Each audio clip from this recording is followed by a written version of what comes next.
Hi, my name is Pam Sherratt. I'm the Sports Turf Specialist at The Ohio State University, and I'm going to talk about sports turf management. So what is sports turf management?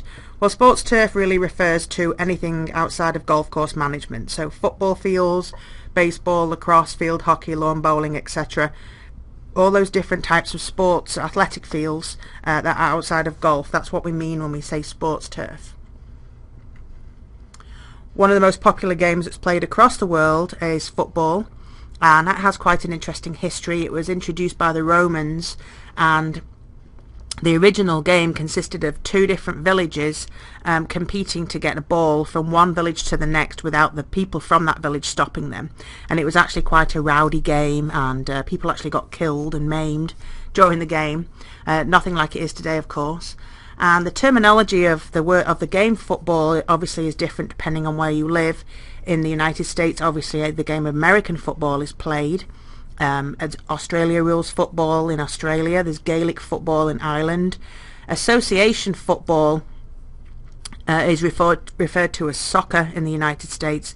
It's referred to as football outside the United States, but the official term is association football, and the word soccer comes from an abbreviation of the word association.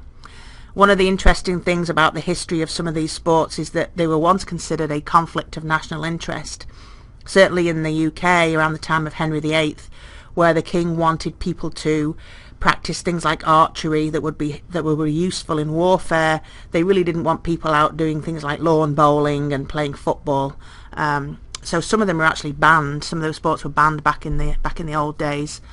But looking at history of sports turf management, as far back as the late 15th century, fields, or pitches as they're referred to in Europe, were actually starting to be marked out, and boundaries were laid as far as, rectangles or squares that they were played on.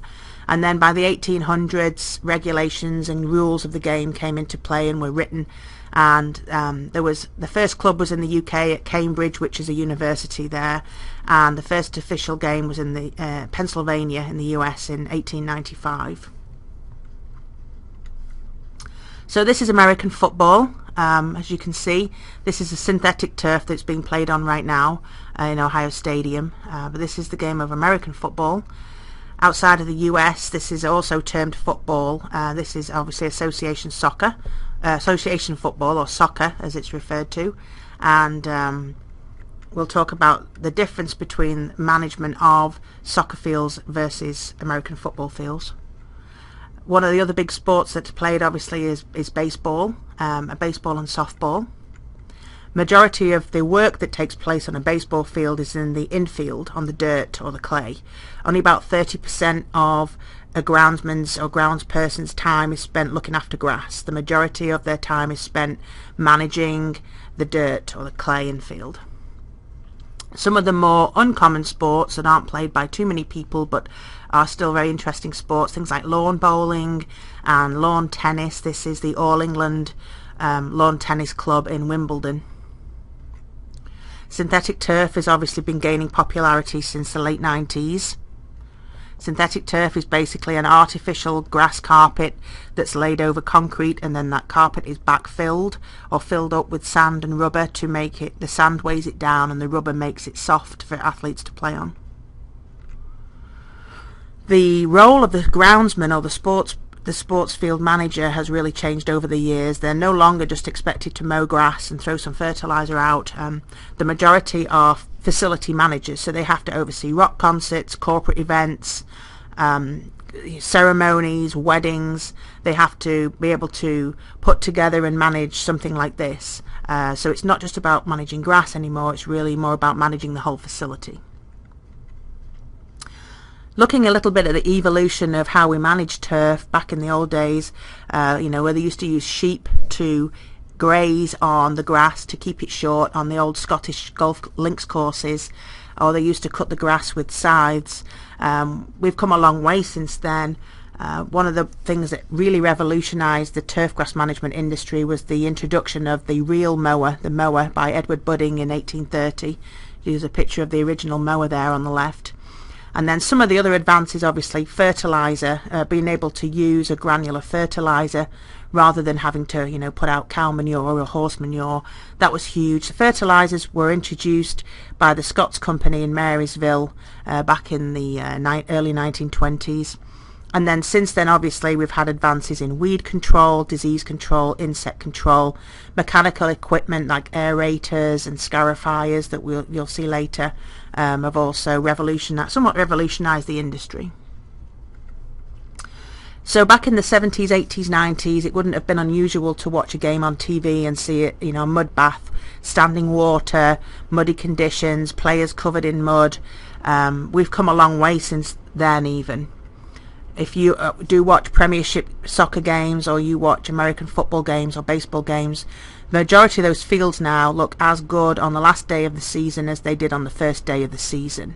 So our technology has come so far in the equipment and the products that we have that it really has become a very high-tech industry.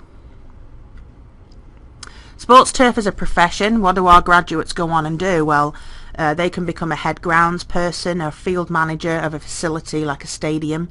A facility manager they could be in charge of, for example, a Parks and Rec facility where they might have 20 baseball fields, 15 soccer fields, lacrosse, etc. They may be an assistant somewhere, which is basically the second in command on any one of those facilities. Marketing and sales is obviously huge for the amount of equipment and products now that we have in the turf grass management industry. And then some of our graduates will go on into academia and go into research, teaching or extension. So we have students that are grounds or field managers or facility managers at places like Major League Soccer stadiums, Major League Baseball stadiums, NFL stadiums, Parks and Rec facilities, polo facilities. They can be a consultant, they can sell products. So we have a whole range of different careers across the sports turf industry.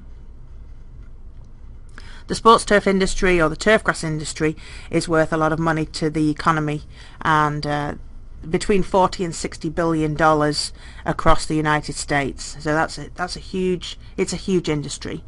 There's over 50 million acres of turf across the United States.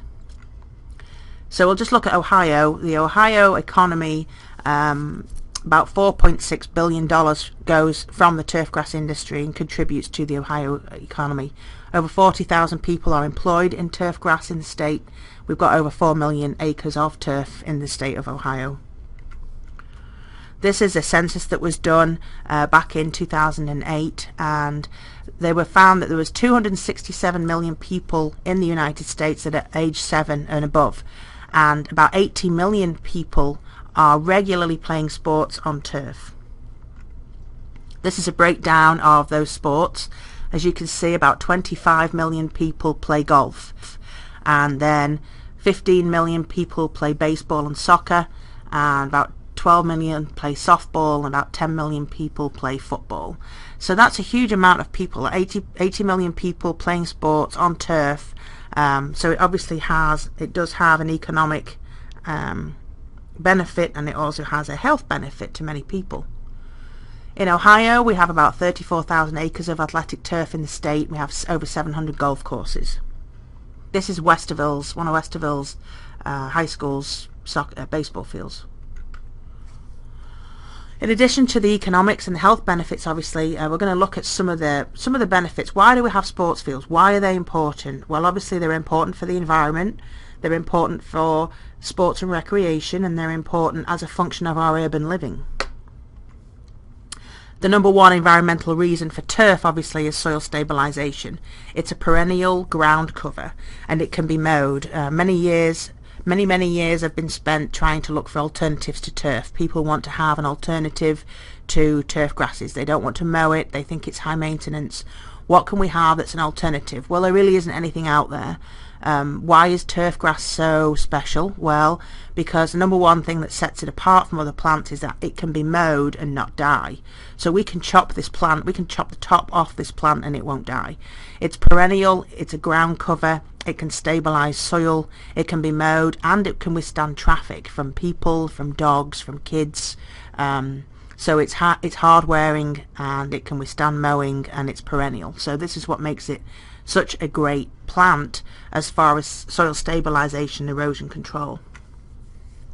So obviously we want to avoid situations like this. If there was turf grass on this, we would not see water and soil getting into that drain.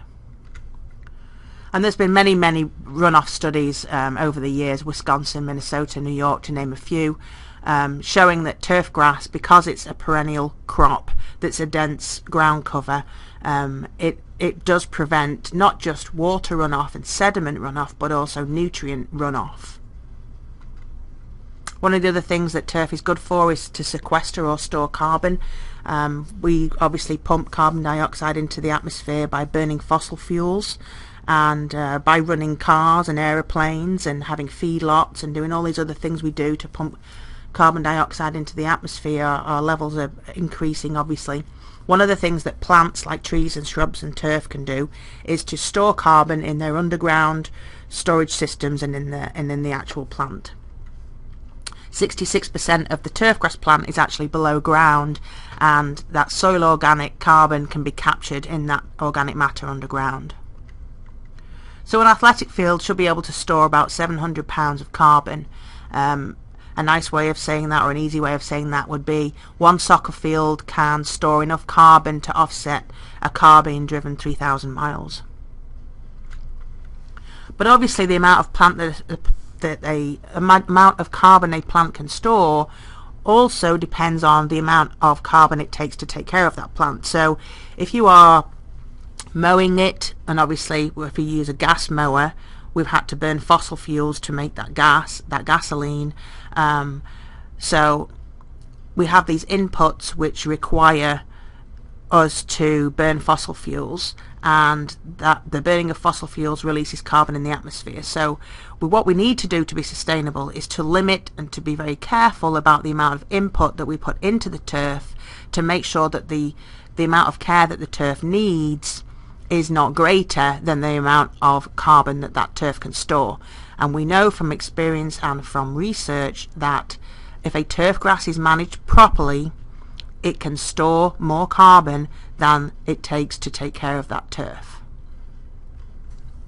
Another thing that turf does is to cool the environment and the immediate environment around the turf.